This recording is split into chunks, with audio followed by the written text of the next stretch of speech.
But let's talk brass tacks. Last June, when we last spoke, the Russia-Ukraine war was just 3 months in. Now it's over a year. Did you expect this war to continue this long? And how has it changed global geopolitics? How has it changed your job in the last year? Well, it was, I don't think it's a fair question to say, did you expect something to happen or not? Because a lot of people didn't expect the conflict to happen at all. But many things have changed. Many things have changed because the West has changed. Definitely, Europe has changed.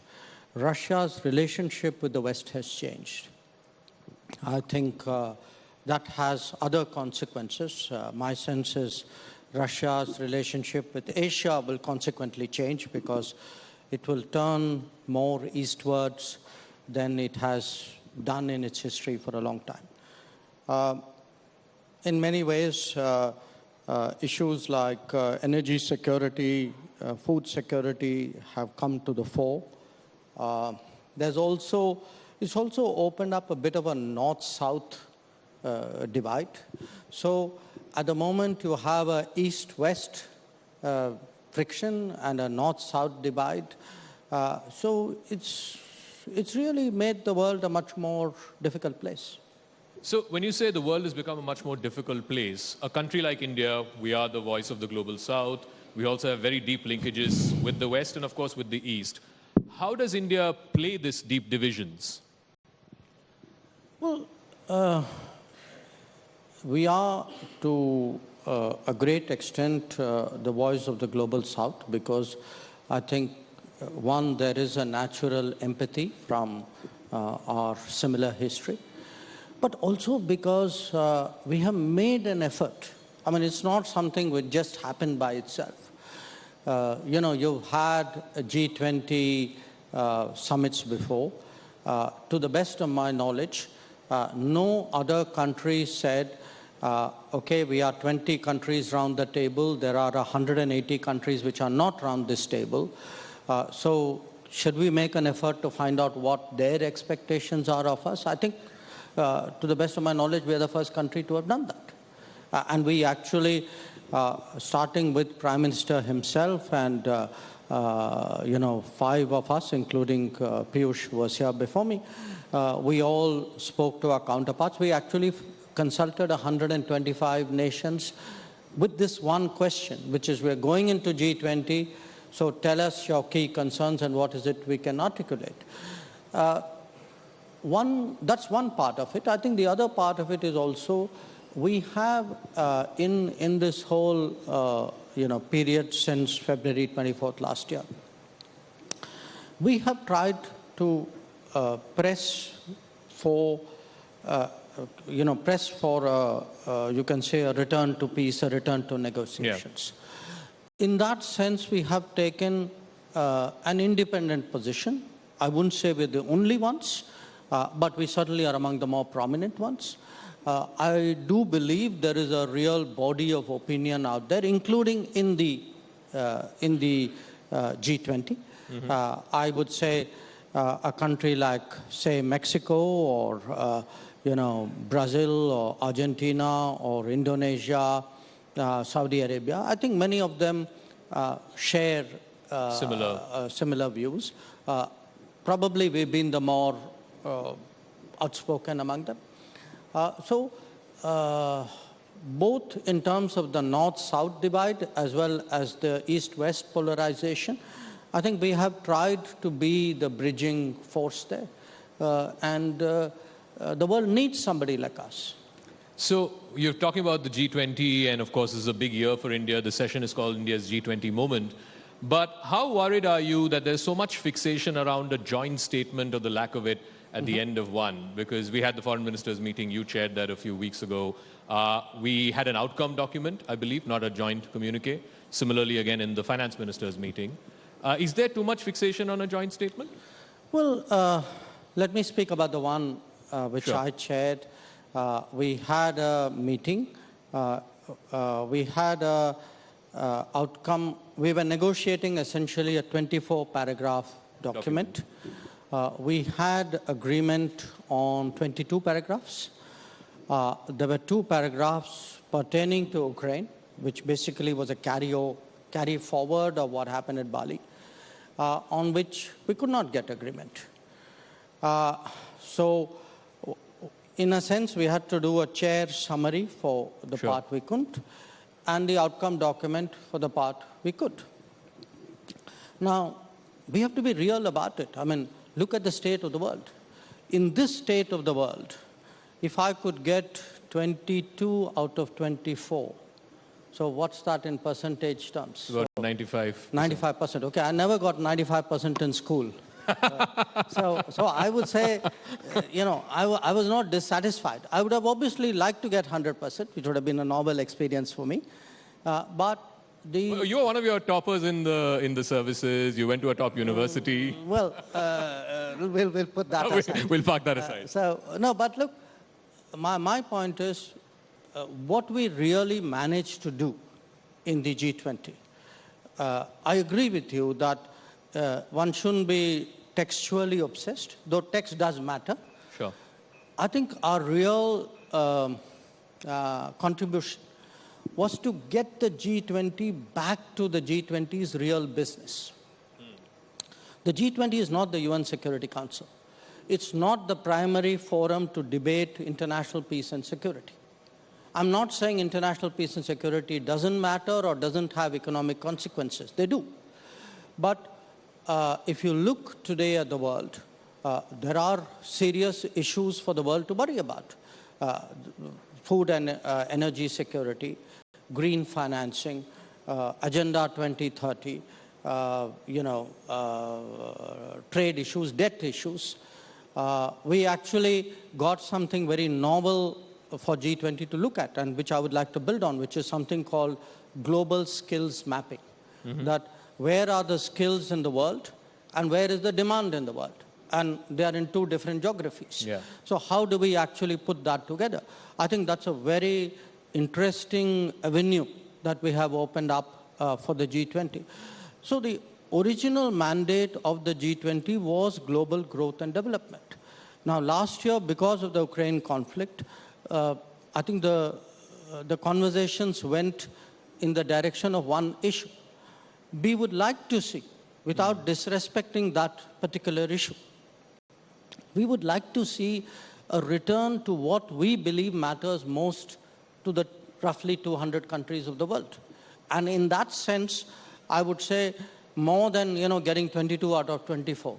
I would take satisfaction in the fact that the finance ministers meeting in Bengaluru and my meeting in Delhi, we were able to get the G20 back on track. So you're confident that in September, when the leaders meet, a bulk of the conversations will be around the issues that you just outlined?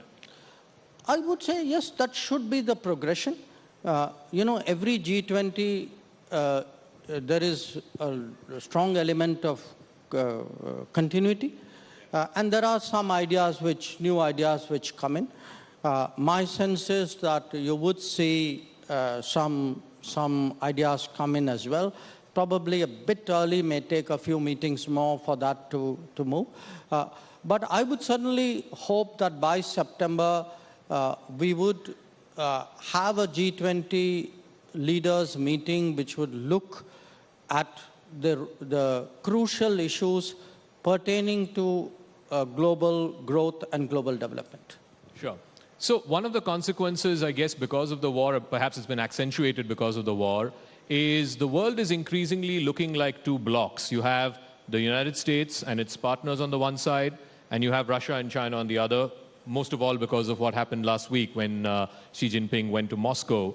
What do you make of that? And how, again, I come back to this, how does a country like India play that? Because we are in neither camp. I think you are oversimplifying this, deliberately so, I understand. The journalist occupational hazard. Yes, absolutely, I get that. I'll tell you why you're oversimplifying it. It's not, Russia and China versus the West in that simplistic a term. After all, the primary partner, economic partner of China is the West. and the primary economic partner of the West is China. So they have an enormous amount of economic interface there.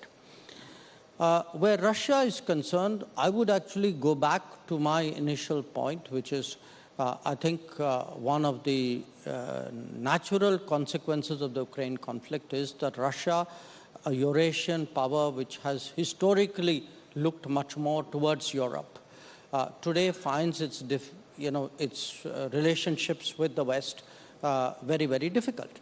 So that Russia is inclined in many ways, therefore, to turn much more to the Asian side of Russia. Yeah. So I would predict fairly safely, and I think the numbers this year already bear me out, that you will see an intensification in Russia's relationship with Asia as a whole. Now, you spoke about Russia, China, but I would suggest to you that many other countries in Asia, maybe not economically all of the same size, but there are some fairly consequential economies. We would number one of them.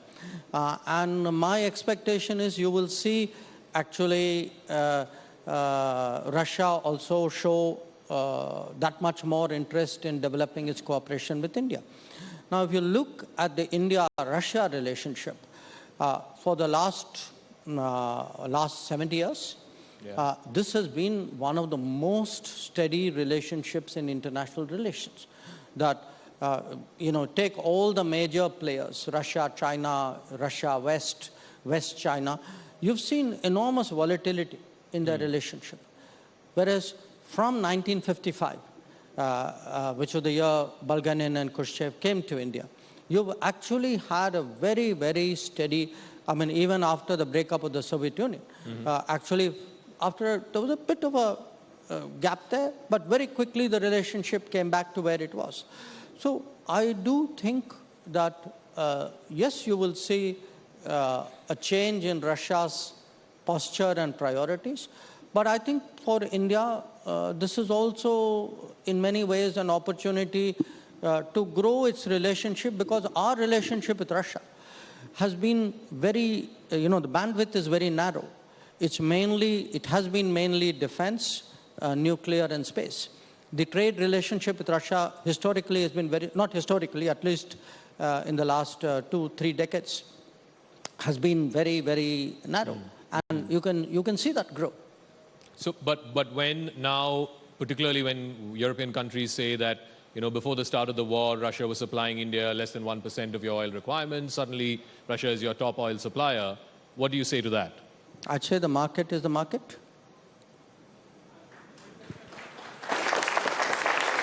We all believe in markets, right? Of course.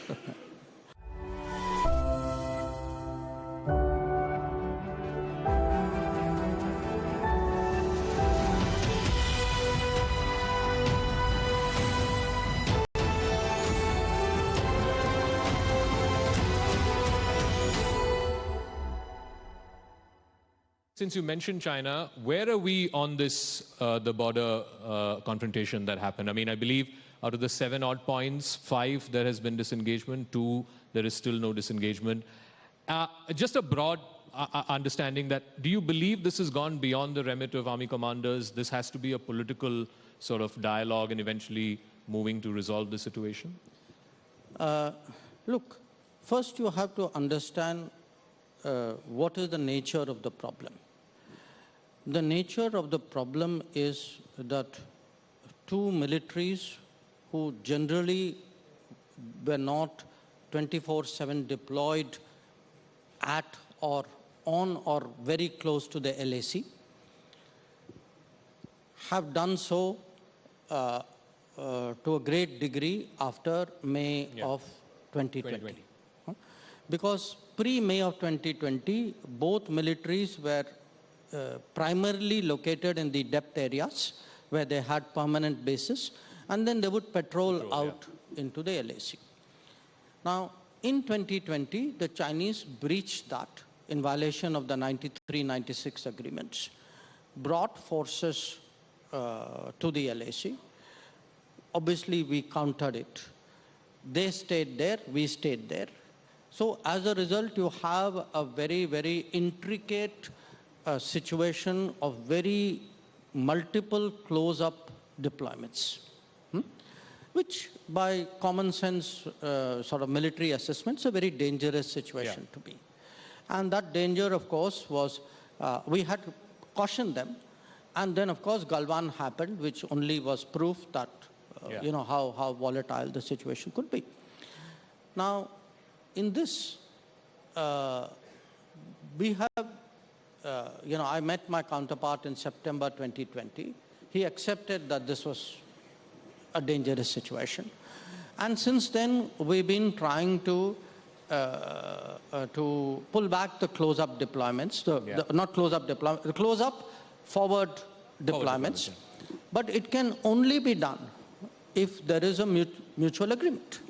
Because in the past, there have been occasions when, quite honestly, without revealing confidences, we may have made some such unilateral move and we found it was not necessarily responded to by the other side.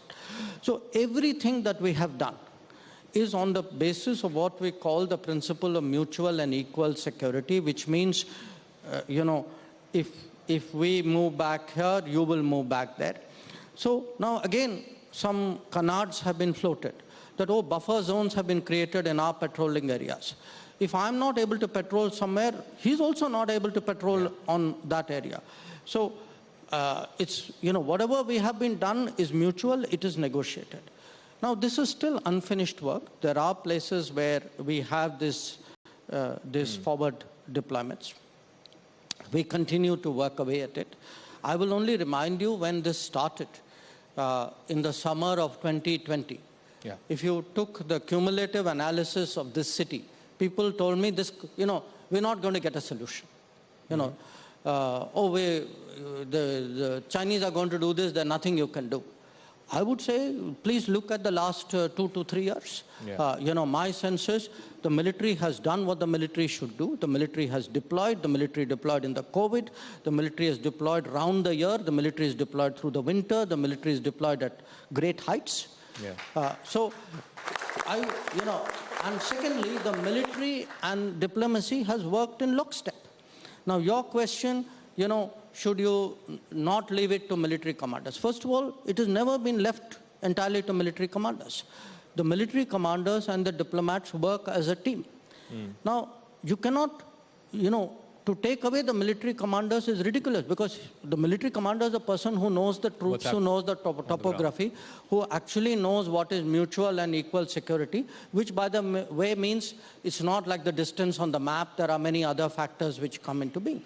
So I would say actually in the last 3 years, this combo of military diplomacy and diplomacy working in lockstep has made progress. I accept that, you know, we have not been able to sort everything out, but I also tell you that I have not, you know, it's not like for me the end of the road. You know, we will keep at it. When I met the new foreign minister, Chingang, in, you know, Delhi on the sidelines of G20, it was something that we discussed. So it is work in progress, and I would certainly like to see more progress.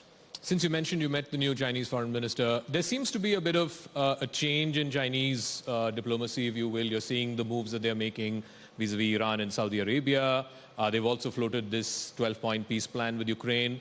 What do you make of it in general terms? Do you think that China is trying to, you know, play a major global role? And do you think that they're trying to sort of fill in a void they believe the US is leaving behind? Look, I mean, no question that if you take any metric in the last 20, 25 years, I would say maybe even last 40 years, in many ways, China has gone up. So have we. Okay. Maybe not at the same pace. You know, frankly, you know, if we had honestly had this government, I know this is a very biased statement, but if we had had a government like this 25, 30 years ago, maybe we would have gone up faster.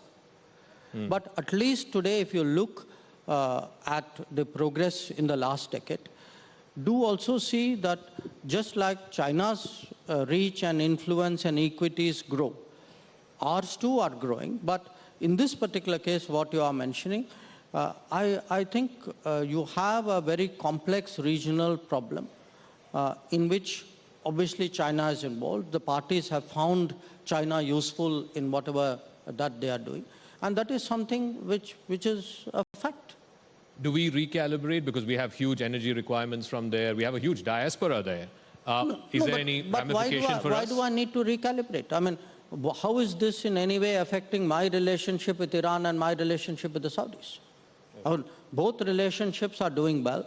Both relationships in the last 10 years have got much more attention than they got in the previous 20 years. And their governments understand that. So I'm doing quite well there. Thank you. So, since you mentioned that, just as China's equity has grown, so has India's, would India want to attempt to try and play peacemaker between Russia and Ukraine? Look, it's not that simple. I would say it's natural for India, if a situation arises where we can be helpful, of course we would like to be helpful. But, to say we would like to be helpful, to say would you like to play peacemaker, that's like a very high bar that you're setting. I'm not sure the conditions right now, in any case, would even justify such an expectation. But again, look, the messaging which Prime Minister has given both to President Putin and to President Zelensky, I've been with him in most of his conversations, is that, in our view, there should be a return to the negotiation table. If there is anything we can do, let me know. We are willing to do what we can. But we don't want to, force ourselves or insert ourselves in a situation which is not ripe for such a thing. You can either confirm, deny, or neither confirm nor deny. Is the party prepping you to contest the Lok Sabha election next year? I have no idea. That's not part of the options, by the way. It doesn't follow any of your... my Rajya Sabha is due this year. Oh, nice. So I would suggest watch my Rajya Sabha. Okay. Ladies and gentlemen, the External Affairs Minister of India, Dr. S Jaishankar.